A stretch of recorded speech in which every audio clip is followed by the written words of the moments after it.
कुछ जख्म शोर नहीं मचाते, कुछ तकलीफें आंसू नहीं मांगती और कुछ हार तालियां बजवा कर नहीं आती। वो बस अंदर कहीं खामोशी से इंसान को बदल देती हैं। हम में से अक्सर लोग हैं मानने को तैयार नहीं होते कि हम खुद को नुकसान पहुंचा रहे हैं, क्योंकि नुकसान पहुंचाना हमें हमेशा एक जारेह अमल लगता है, जैसे कोई हमें धक्का दे रहा हो या हमें गिरा रहा हो। लेकिन खुद को नुकसान पहुंचाने की सबसे खतरनाक शक्ल वो होती है जो हिफाजत के भेस में आती है। हम इसे एहतियात कहते हैं, हम इसे समझदारी कहते हैं, हम इसे वक्त का इंतजार कहते हैं। हालांकि हकीकत में हम खुद को जिंदगी से पीछे हटा रहे होते हैं। यही वो मकाम है जहां खामोश खुद रुकावट जन्म लेती है। ये रुकावट हमें तोड़ती नहीं, ये हमें रोक लेती है। ये हमें रोता नहीं, ये हमें जीता हुआ दिखाकर अंदर से खाली कर देती है।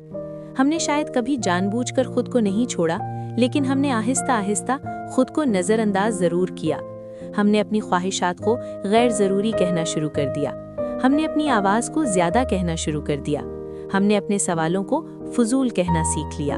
और ये सब हमने इसलिए किया ताकि हमें दोबारा रद्द न किया जाए। यहाँ से खुद रुकावट की पहली शक्ल सामने आती है, खुद को छोटा कर लेना। हम कम बोलते हैं ताकि कोई नाराज़ ना हो, हम कम चाहते हैं ताकि दिल न टूटे, हम कम उम्मीद रखते हैं ताकि तकलीफ कम हो। लेकिन हम ये नहीं देखते कि हम जितना कम होते जा रहे हैं, जिंदगी भी उतनी ही कम हो रही है। दानाई ये नहीं कि इंसान हर दर्द से बच जाए, दानाई ये है कि इंसान ये पहचान ले कि कौन सा दर्द उसे बड़ा कर रहा है और कौन सा उसे छोटा। खुद को छोटा करना कभी भी दानाई नहीं होती, ये सिर्फ खौफ का मुहज्जिब नाम होता है। खुद रुकावट की दूसरी शक्ल खामोश समझौता है।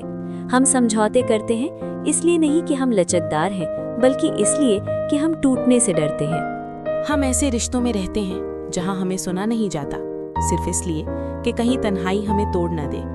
हम ऐसे हालात कबूल कर लेते हैं जो हमें थका देते हैं, सिर्फ इसलिए कि कहीं तब्दीली हमें खौफजदा ना कर दे। यहाँ दानाई एक सख्त सवाल पूछती है, क्या हर चीज़ जो हम बर्दाश्त कर रहे हैं वाकई बर्दाश्त के काबिल है, या हमने बर्दाश्त को अपनी शनाख्त बना लिया है? खामोश समझौते इंसान को फौरन नहीं मारते, ये उसे तवील बीमारी में मुब्तला करते हैं। वो बीमारी जिसमें इंसान मुस्कुराता भी है और अंदर से रोज थोड़ा थोड़ा मरता भी है। खुद रुकावट की तीसरी शक्ल खुद को कसूरवार ठहराना है। हम हर टूटे रिश्ते के बाद अपने आप से पूछते हैं, शायद मुझ में ही कमी थी, शायद मैं ही ज्यादा था, शायद मैं ही गलत था। और ये सवाल अगर शिफा के लिए हो तो दानाई है, लेकिन अगर ये सवाल हमें सजा देने के लिए हो तो ये जुल्म है। हर चीज हमारी जिम्मेदारी नहीं होती, हर टूटना हमारी नाकामी नहीं होता। दानाई ये सिखाती है कि खुद एहतिसाब और खुद इल्जाम में फर्क किया जाए। खुद एहतिसाब हमें बेहतर बनाता है, खुद इल्जाम हमें खामोश कर देता है। खुद रुकावट की चौथी शक्ल एहसासात को दबाना है। हमें सिखाया गया कि मजबूत लोग कम महसूस करते हैं, कि रोने वाले कमजोर होते हैं, कि दर्द का इजहार शर्मिंदगी है। तो हमने महसूस करना छोड़ दिया, या कम से कम महसूस करना छुपा लिया। लेकिन दबे हुए एहसासात खत्म नहीं होते, वो बस अंदर जमा होते रहते हैं। और एक दिन ये एहसासात थकन बन जाते हैं, बेदिली बन जाते हैं, और फिर जिंदगी से लाताल्लुकी बन जाते हैं। दानाई ये है कि एहसासात को सुना जाए, ना कि दबाया जाए, क्योंकि जो दर्द सुना ना जाए वो रवैयों में निकलता है। खुद रुकावट की पांचवी और सबसे खामोश शक्ल इंतजार है। हम कहते हैं जब हालात बेहतर होंगे, जब मैं मजबूत हो जाऊंगा, जब वक्त ठीक हो जाएगा। लेकिन सच ये है कि इंतजार अक्सर खौफ की सबसे खूबसूरत शक्ल होता है। जिंदगी तैयारी का इंतजार नहीं करती, वो सिर्फ मौजूदगी मांगती है। दानाई ये नहीं कि इंसान मुकम्मल होकर जिए, दानाई ये है कि इंसान नामुकम्मल होकर भी जिंदगी में दाखिल हो। ये तमाम खुद रुकावटें हम एक दिन में नहीं बनाते, ये आहिस्ता आहिस्ता हमारी आदत बन जाती हैं। और आदत सबसे मजबूत कैद होती है, क्योंकि वो महफूज महसूस होती है।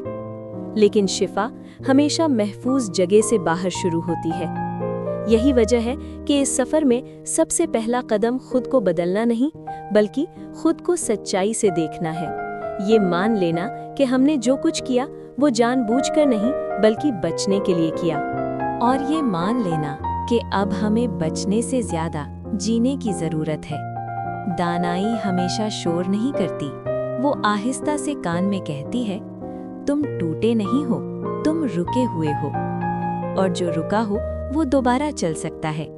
यही पहाड़ यहीं से कमजोर होना शुरू होता है, क्योंकि जिस दिन इंसान अपनी खामोश रुकावटों को नाम दे देता है, उसी दिन वो रुकावटें अपना इख्तियार खोने लगती हैं। अगर आज की ये बातें आपको खुद से रूबरी कर गई हैं, अगर कहीं ना कहीं आपने अपनी ही खामोश रुकावटों को पहचान लिया है, तो इस वीडियो को लाइक कर दीजिए। शायद ये एहसास सिर्फ आपके लिए नहीं बल्कि किसी और के लिए भी हो जो मुस्कुराते हुए अंदर से खुद को रोके हुए है। इसलिए इस वीडियो को शेयर जरूर कीजिए।